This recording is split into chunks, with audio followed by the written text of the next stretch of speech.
back to our journey with Jesus through Holy Week. Today is Good Friday. And today we will be reading through the Passion narratives.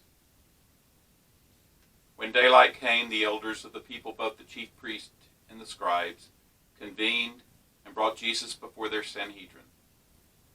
They said, "If you are the Messiah, tell us." But he said to them, "If I do tell you, you will not believe. And if I ask you, you will not answer. For from now on, the Son of Man will be seated at the right hand of the power of God." They all asked, "Are you then the Son of God?"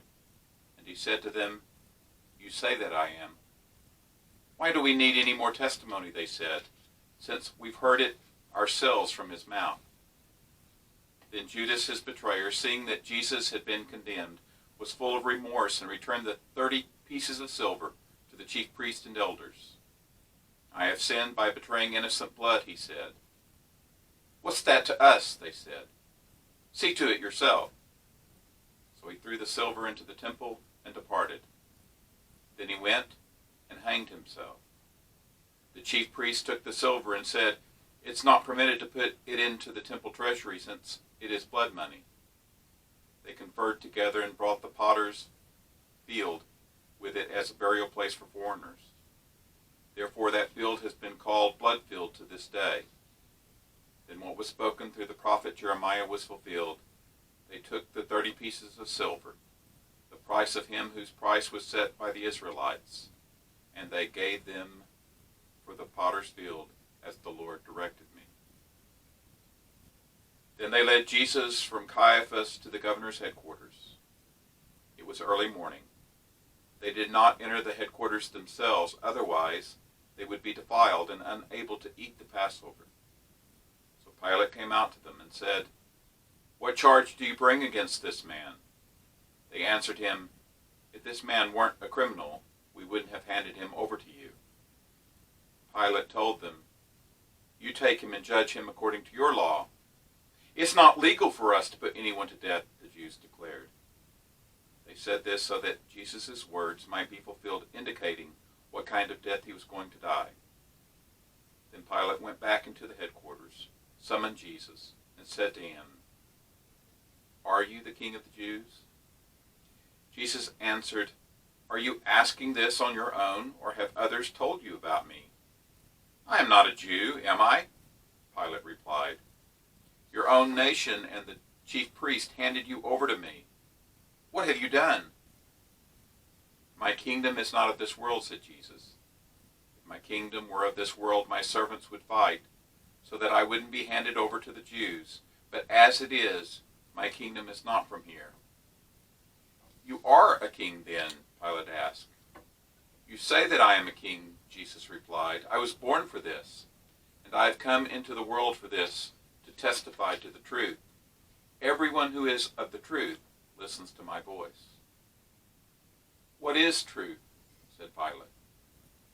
After he had said this, he went out to the Jews again and told them, "I find no grounds for charging him." When Pilate heard this, he asked if the man were a Galilean.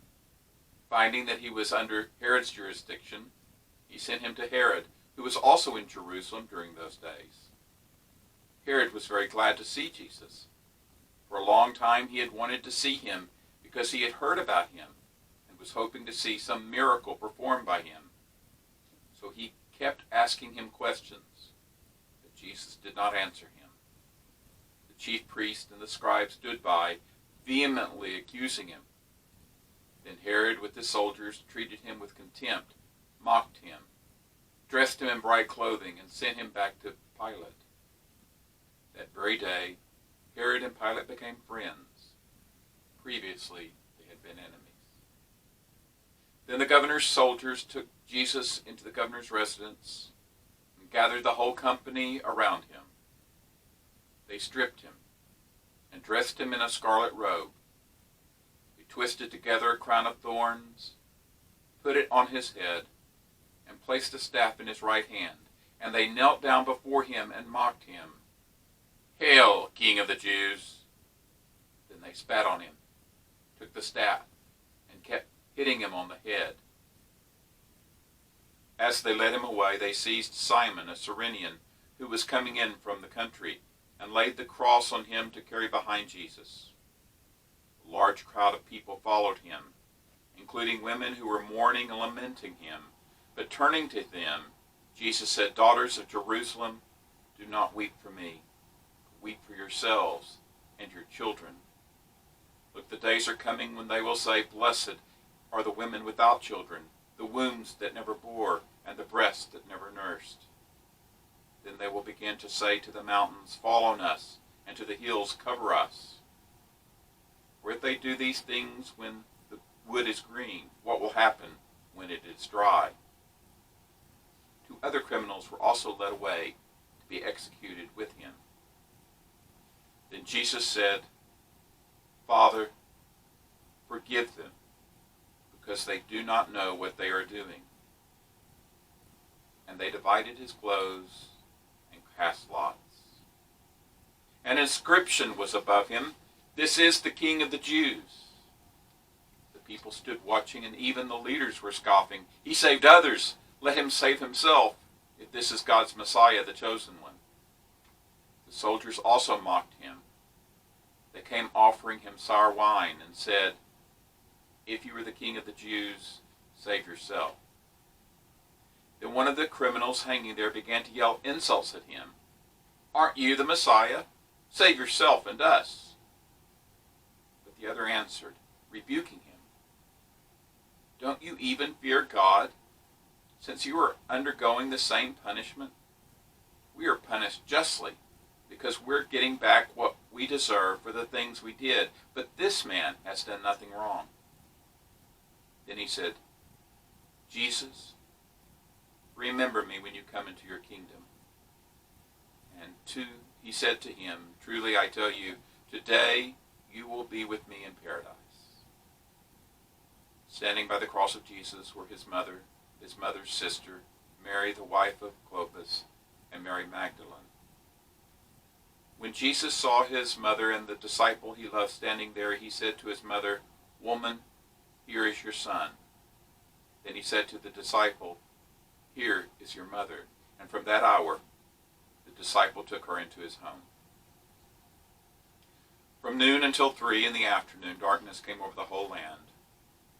About 3 in the afternoon, Jesus cried out with a loud voice, "Eli, Eli, lama sabachthani."